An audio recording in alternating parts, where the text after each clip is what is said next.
বাবার বাড়িতে আসলে আমার জন্য যেমন অনেক পছন্দের খাবার রান্না করে, তেমনি মামি তার ভাগ্নের জন্য অনেক পছন্দের রান্না করে। হ্যালো এভরিওয়ান, কি খবর, কেমন আছেন সবাই? নতুন একটা ব্লগে সবাইকে স্বাগত জানাচ্ছি। তো বিয়ে তো পার হয়ে গিয়েছে, বাবার বাড়িতে খাওয়া দাওয়া হয়নি, তো আজকে আমার পছন্দের অনেক কিছু রান্না করছে সকাল থেকে। সকালে বলতে সবজি খিচুড়ি রান্না করেছিল, আর এতটাই ভালো হয়েছিল খেতে। তার মধ্যে ছিল ধনেপাতা, আমি তো ধনেপাতা দিই না, সেজন্য খাবারটা খুবই ভালো হয়েছিল। দুপুরে রান্নার আয়োজন চলছে, আর দুপুরে রান্না কই মাছ দিয়ে বড়ি, এটা আমার অনেক পছন্দের খাবার মাংসের থেকে। আর বাঁধাকপির ঘন্টটা ছিল মাছের মাথা দিয়ে। জাস্ট আজকে দুপুরে খাওয়া দাওয়ার অনেক মজা হয়েছে। আর এখন হচ্ছে মাংস কষানো, আর মাংসটা কষানো মাংস বেশি ভালো লাগে ঝোলের থেকে। আমার ঝোলটা অত খেতে পছন্দ হয় না। যাই হোক, এখানে মাংস কষানো হচ্ছে, তো কষানো মাংসটা খেতে খুবই ভালো, সেজন্য একটু মাংস তুলে রাখছি। আর এটা শুধু বাবার বাড়িতে সম্ভব, যে কোনো রান্নার আগে যে কোনো জিনিস একটু টেস্ট করা শুধু বাবার বাড়িতে সম্ভব, সেজন্য মাংস একটু কষানো আমি প্রথমে টেস্ট করলাম। আর এখানে বেছে বেছে নরম মাংসগুলোই তোলা হচ্ছে, কারণ কষানো মাংস একটু নরম টাইপের হলে ভালো হয়।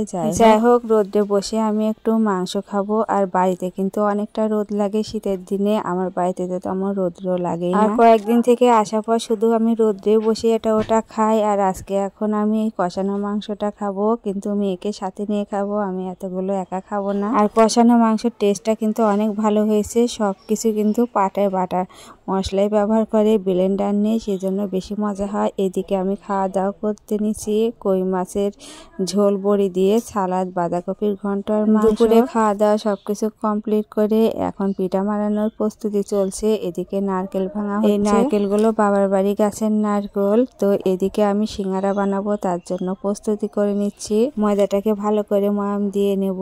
আর এদিকে সিঙ্গারা বানানো হচ্ছে। আমি কিন্তু একটু ভালোই সিঙ্গারা বানাতে পারি, আমার ভাস্তির জন্য মূলত সিঙ্গারাটা বানানো। আর আমার সিঙ্গারা খেতে অনেক পছন্দ হয় মিষ্টির থেকে। আর আমি মোটামুটি যেটুকু পারি সেটুকু কিন্তু ভালোই হয় সিঙ্গারা বানানো, কিন্তু ময়ামটা একটু বেশি দিলে আরও বেশি মজা হতো। যাই হোক, আজকে সিঙ্গারাগুলো কিন্তু খুবই ভালো হয়েছিল। আর তরকারির মধ্যে কিন্তু ধনেপাতাটা দেওয়ার জন্য বেশি মজা হয়েছে। আর বিয়ে উপলক্ষে আমরা সবাই হাতে মেহেদি পরেছিলাম, সেজন্য হাতে মেহেদিগুলো এখনো টকটক করছে, কারণ এখানে তেমন একটা কাজ নাই, সেজন্য মেহেদিটা হাতে ভালোই ছিল, কিন্তু বৌদিদের হাতের মেহেদিগুলো উঠে গেছে। এদিকে আমার সিঙ্গারা বানানো হয়ে গেছে। এদিকে আর একটা যে পিঠা আছে সেই পিঠাগুলো বানানো হচ্ছে। প্রথমে দুধটা জাল করে নিয়ে নারকেল দিয়ে দিলাম, এবারে দিয়ে দিলাম চালের গুঁড়ো। এটা হচ্ছে গোবিন্দভোগ চাল, ভিজিয়ে রেখে জল ঝরিয়ে নিয়ে বাটনা করা হয় ঝরঝরে করে বাটনা করলে কি হয়, এভাবে নাড়তে নাড়তে তলায় লেগে যায় না, দলা দলা হয় না, সেজন্য ঝরঝরে করে নিয়ে বাটনা করা লাগে।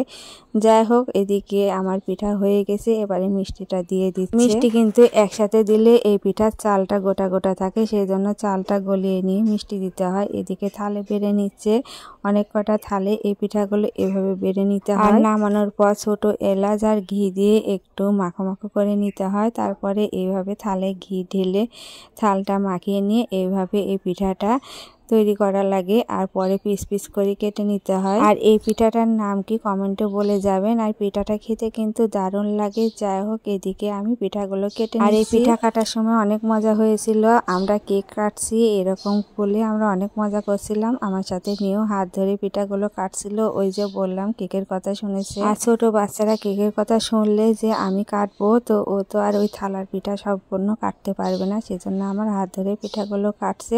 তো সবাইকে এবারে দিয়ে দিব। তো আজকে ভিডিওটি কেমন লাগলো কমেন্টে জানাবেন, লাইক ফলো শেয়ার করে দিয়ে আমার পেজের পাশে থাকবেন। সবাই ভালো থাকবেন, সুস্থ থাকবেন, এই শুভকামনায় আজকে ভিডিওটি এ পর্যন্তই। নমস্কার।